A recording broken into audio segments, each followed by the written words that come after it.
भट्टी साहब, बहुत सवाल आपसे करने। पहले तो ये सजाएं हुई इसका मैं जवाब है। पार्लिमानी पार्टी पूरी तकरीबन पंजाब से लेके फेडरल तक, सेनेट से लेकर कौमी असेंबली तक जो है वो फारिग हो चुकी है तहरीक इंसाफ की। आपका इन फैसलों पे क्या राय है? और ये जो खेलदास कोस्तानी साहब आज इतने फौज के तमगे सजा के खड़े हुए हैं, ये तो बड़ी हैरानकुन बात है मेरा ख्याल से, क्योंकि ये पॉलिटिकल बेनिफिशियरी, दैट्स व्हाई इतनी मोहब्बत जागी जो इनकी। बहुत दफ़ा इसी शेर से आगाज़ किया आपके प्रोग्राम में, और ये ऐसा हम बदनसीब कौम है, ऐसी हमारी बदकिस्मती है कि ये शेर हमारी जान ही नहीं छोड़ रहा। और मुनीर नियाज़ी साहब ने जब ये कहा था उस वक्त भी बिल्कुल ठीक था, और आज भी ठीक है, और मुझे लगता है आने वाले कल को भी ठीक होगा। कुछ जुंज भी रावां औखियां सन, कुछ गल विच गम दा तौक भी सी, कुछ शहर दे लोग भी जालम सन, कुछ सानू मरन दा शौक भी सी। और आपके सारे इंट्रो से इत्तफाक करते हुए, आपके सारे तज्जिए से इत्तफाक करते हुए, और इस बात का भी मैं गवाह हूँ, बार बार कहा गया कि ये ब्लंडर्स ना करें। पाकिस्तान तहरीक इंसाफ मुल्क की सबसे बड़ी सियासी जमात है। इमरान खान मुल्क का सबसे पॉपुलर सियासतदान है। आपने भी कहा। और खुदा के लिए फ़ौज से ना लड़ें। आप सियासत में फ़ौज से लड़ने के लिए नहीं आए। ये फ़ौज हमारी है, ये दुश्मनों से लड़ रही है, और ये अंदर लड़ रही है, बाहर लड़ रही है। इसके साथ खड़े हों, सियासत करें, और सियासत डट के करें। हम आपके साथ हैं, और इसमें कोई शक नहीं। जो ब्लंडर्स जो किए पाकिस्तान तहरीक इंसाफ ने, जो गलतियां हुई पाकिस्तान तहरीक इंसाफ से, जो हिकमत अमली का फुकदान था, या जो भी फैसलों में यानी जज नहीं कर पाए पाकिस्तान तहरीक इंसाफ के लोग, कोई शक नहीं। और 9 मई पे मैं आखिरी आदमी हूँगा इस मुल्क और इस फ़ौज की मोहब्बत में कि जो कहेगा कि 9 मई की किसी बंदे को भी, किसी मुजरम को भी नहीं छोड़ना चाहिए। और ये किसी खौफ, जिस दिन मुझ में कोई खौफ आ गया उस दिन मैं ये छोड़ दूँगा टीवी पर बोलना, ये मोहब्बत की वजह से है। लेकिन भाईजान, क्या जो है 9 मई के जो मुजरम हैं या 9 मई के जो मुलज़म हैं, क्या वो नहीं थे जो प्रेस कॉन्फ्रेंसें करके पतली गली से निकल गए? क्या उनको सज़ाएं नहीं मिलनी चाहिए थी? क्या वो नहीं थे जो पाकिस्तान तहरीक इंसाफ छोड़ गए? क्या वो नहीं थे जो खेलदास कोस्तानी साहब के साथ बैठे हुए हैं, MNA बने हुए हैं पार्टी बदल के?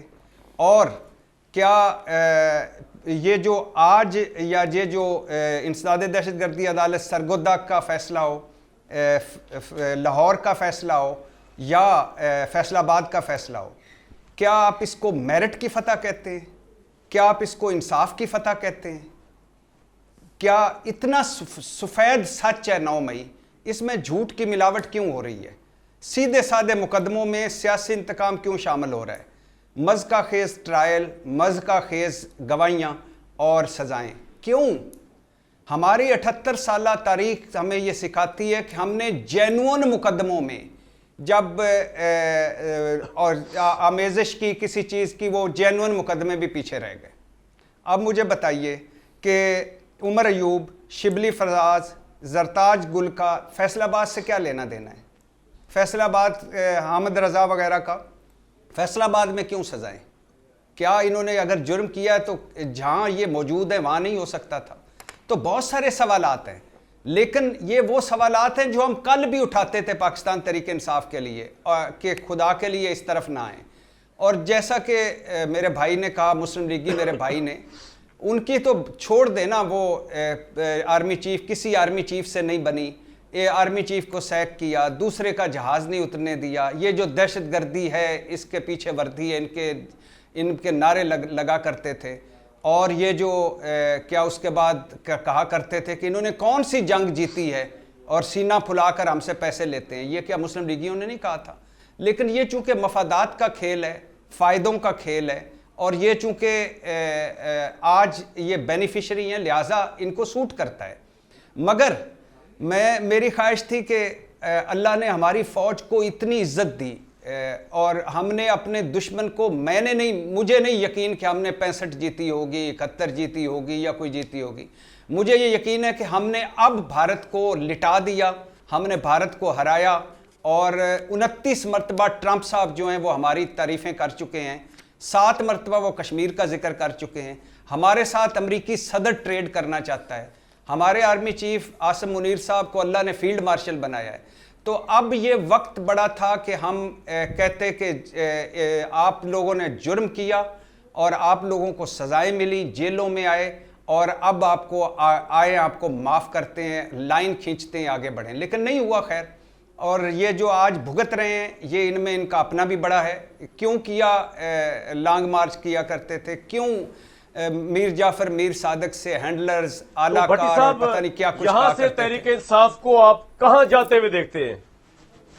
अब मेरे भाई अब कहीं मुझे कोई नहीं लगता कि अब कोई मोजज़ा ही हो जाए, कोई करामत ही हो जाए कि चीज़ें बेहतर हो जाएं, क्योंकि अब सज़ाओं का दौर चल गया है और अब सज़ाएं भुगतना पड़ेंगी और अब इसके बाद पेशियां मुकदमे। अब मेरे ख्याल से कोई अपने आप से बड़ा होकर ये सारी चीज़ें ख़त्म कर सकता है, वरना पाकिस्तान तहरीक इंसाफ के लिए आने वाले दिन मज़ीद मुश्किल होंगे और आने वाले दिन मज़ीद सज़ाएं लेके आएंगे और आने वाले दिन में मज़ीद पाकिस्तान तहरीक इंसाफ असम्बलियों में और सुखड़ेगी।